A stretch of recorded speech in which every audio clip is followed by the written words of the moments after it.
আমিও আল্লাহর মনোনীত আমির। আল্লাহর মনোনীত আমির এক এলাকার আমির হয় না, দলের আমির হয় না, কোনো গোষ্ঠীর আমির হয় না। ইসলামের দৃষ্টিতে যিনি আমির, আল্লাহর মনোনীত আমির, তিনি সারা দুনিয়ার সকল মানুষের সকল বিষয়ের আমির। এটা হলো ইসলাম। এই জন্য আমি ঘোষণা করেছি যে আমি সারা পৃথিবীর সকল মানুষের সকল বিষয়ের ক্ষেত্রে কোরআন সুন্নাহ ভিত্তিক আমির। এমন কেউ কেউ যদি মনে করেন যে আমির হয়ে গেলে অনেক পাণ্ডিত্য অর্জন করতে হবে, তাহলে এইটা একটা জাহিলিয়া। কারণ আল্লাহর রসুল হওয়ার জন্য অনেক পাণ্ডিত্য অর্জন করা লাগে না। যখন আল্লাহ রসুলের কাছে ইকরা বিসমি রাব্বিকাল লাযী খালাক এই আয়াত নাযিল হলো, তখন তিনি কি এইটুকুর বাইরে আল্লাহর কালাম কি জানতেন? তাহলে যখন যেটুকু আছে এইটুকু তো তিনি জানতেন। তাহলে তখনও তিনি রাসূলুল্লাহ, আর পুরা কোরআন শিক্ষা যখন কাম করে ফেলছেন তখনও কি রাসূলুল্লাহ।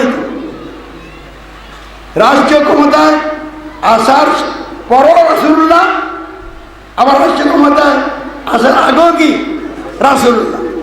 তো আমির রাষ্ট্রীয় ক্ষমতায় গেলেও আমির, রাষ্ট্রীয় ক্ষমতায় না থাকলেও কি আমির।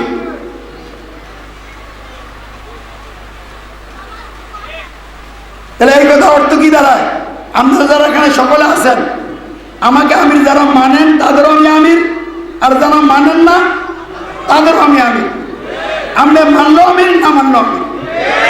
শেখ হাসিনার আমি আমির, সে মানলো আমি তার আমির, না মানলো আমির। এই এলাকার উলামায়ে কেরাম আমাকে 2008 সালে 19টি প্রশ্ন করেছিলেন। এর মধ্যে একটা প্রশ্ন ছিল, আপনি বলেছেন সারা দুনিয়ার সকল মানুষের আপনি আমির, এমনকি জর্জ ডব্লিউ বুশের আপনি আমির। তাহলে আমাদের প্রশ্ন, আমিরের নির্দেশে জর্জ ডব্লিউ বুশ ইরাকে আক্রমণ করেছে কি? দেন বুদ্ধি পেলাম কম খাটায় নাই, বুদ্ধি যথেষ্ট খাটাইছে। খাটাইয়া প্রশ্ন লাগছে যে ইরাকে যে বুশ আক্রমণ করলো, এখন আপনি তো বুশের আমির, আপনার নির্দেশে করলো। তা আমি আর জবাবে লিখছিলাম, আল্লাহর বান্দা দুই প্রকার, কৃতজ্ঞ বান্দা আর অকৃতজ্ঞ বান্দা। রাসূলের উম্মত দুই প্রকার, অনুগত উম্মত, বিদ্রোহী উম্মত। আমিরের মামুরও দুই প্রকার, অনুগত মামুর, বিদ্রোহী মামুর। জর্জ ডব্লিউ বুশ আমার একটা বিদ্রোহী মামুর। এই জন্য ইবলিসের চক্রান্তের শিকার হয়ে সেই ইরাক আক্রমণ করেছে।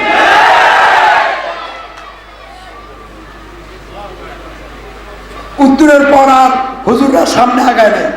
19টা প্রশ্নের উত্তর দিয়ে দিছি। এই উত্তর পাওয়ার পরে আর মাঠে তাদেরকে বেশি হইচই করতে শোনা যায় না।